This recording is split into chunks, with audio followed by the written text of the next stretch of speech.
وایسا اون گوشه وایسا اون گوشه بشین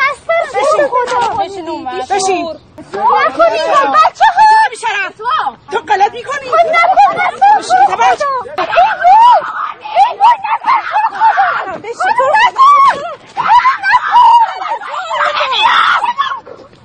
بیشرف